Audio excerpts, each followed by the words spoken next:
अध्याय 30 भटकते यात्री का पुनर्मोहन। एक शांत जंगल के हृदय में, जहाँ पत्तियां राज रही थी और धाराएं लोरियों के गाने गा रही थी, प्रबुद्ध गौतम बुद्ध ने अपनी उच्च मार्ग की यात्रा जारी रखी। वह गरिमा और विनम्रता के साथ चलते थे। उनके सफन कपड़े धीरे धीरे सरसराते हुए, उनकी आंखें ज्ञान के गहरे ताला आदित्य करुणा के साथ दुनिया की ओर देख रही थी। एक सुबह जब सूरज ने आकाश को सोने की छाया में रंगा, बुद्ध ने एक भटकते यात्री से मिलकर बात की। वह भटकते यात्री का नाम कवि था।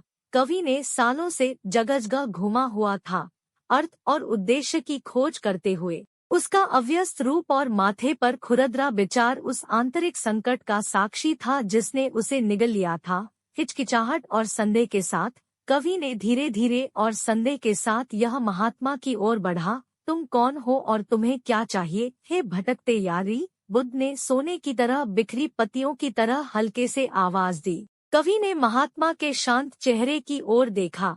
उसके दिल में सवालों की जो कई लंबे समय से अनुत्तरित रह गए थे। मैं कवि हूँ, अस्तित्व के वन में खो गया एक भटकता यात्री, उसने उत्तर दिया। मुझे सत्य, ज्ञान और मुक्ति का मार्ग चाहिए, लेकिन मेरा मन धुंधला हुआ है और मुझे नहीं पता कि इन अलिखित धनों को कहाँ पाऊं। बुद्ध की करुणापूर्ण निगाह कभी नहीं हटी। डरो मत, क्योंकि तुम सही जगह आए हो, उन्होंने कहा। मैं भी कभी तुम जैसा एक खोजी था, इच्छाशक्ति और संदेहों के भूल भुलैया में खो गया था, लेकिन मैंने उस मार्ग को पाया जो ज्ञान और मुक्ति के प्रकाश की ओर ले जाता है, और मैं खुशी खुशी तुमसे साझा करूंगा। इसके साथ ही बुद्ध ने अपनी खुद की यात्रा की एक कहानी को बुनना शुरू किया। एक युवा राजकुमार की कहानी, जिन्होंने आखिरकारी सत्य की खोज करने के लिए अपना शाही जीवन त्याग दिया था। जबकि उनके बयान से निकलने वाले शब्दों के साथ कवि ने अपने करुणामय दर्शन का कथन किया, जिनमें राजकुमार के 4 गहरे अनुभवों की कहानी थी। पुराने आयु, बीमारी, मौत और एक भटकते साधु के साथ एक साक्षर जुड़े। इनमें से प्रत्येक अनुभव, बुद्ध ने समझाया, ने मेरे अंदर जागरूकता दिलाई कि जीवन अनित्य है, पीड़ा से भरपूर है और पराधीनता की आवश्यकता है। इसने मेरे विश्वसनीय धन को त्यागने और एक आध्यात्मिक खोज पर निकलने का मुझे प्राप्त किया। कवि ने अपनी खुली आंखों से बुद्ध के खुलासे की गहराइयों को समझ लिया। लेकिन जो मार्ग आप बोल रहे हैं, महान साधु, उसने पूछा। उसकी आवाज उत्सुकता के साथ कांप रही थी। बुद्ध ने गर्मी से मुस्कराया। यह 8 पथ है, उन्होंने जवाब दिया। सही समझ, सही इरादा, सही भाषा, सही क्रिया, सही आजीविका, सही प्रयास, सही समझ और सही समाधान का मार्ग है। यह दुख की रोकथाम और प्रबोधन प्राप्ति की ओर जाने वाला मार्ग है। बुद्ध ने 8 पथ के बारे में चर्चा करते समय कवि ने अपनी आत्मा को कई वर्षों से अपने भीतर के अंधकार में छुपे हुए देखा।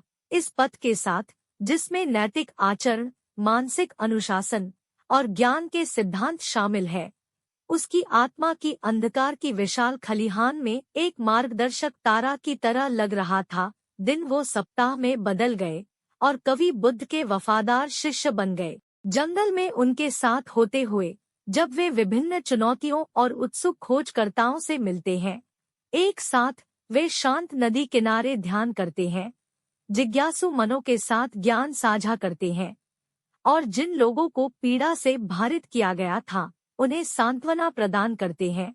समय के साथ कवि ज्ञान और दया की दीपक बने। बुद्ध की शिक्षाओं को व्यक्त करते हुए उनका मुख्य चेहरा, जिसमें पहले बेचैनी की चिन्ह थे, अब शांति और आंतरिक शांति की प्रकटी कर रहा था। जैसे ही वे अपनी साथ में यात्रा करते हुए बढ़ते हैं, बुद्ध और कवि अनगिनत आत्माओं से मिले।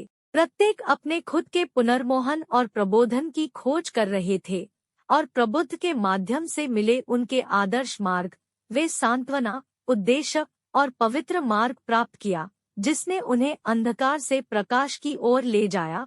जंगल के हृदय में, जहाँ पत्तियां राज रही थी और धाराएं लोरियों के गाने गा रही थी, गौतम बुद्ध और उनके विश्वासपूर्ण शिष्य कवि चलते थे। उनके सफन कपड़े हल्के से हल्के हवा में सरसराते हुए, वे गहरे तालाब के प्रोफाउंड सत्य के जीवंत प्रतिनिधि थे कि पुनर्मोहन और प्रबोधन सबके लिए प्राप्त किए जा सकते हैं, जो एक शुद्ध दिल और खुले मन के साथ मार्ग की तलाश करते हैं।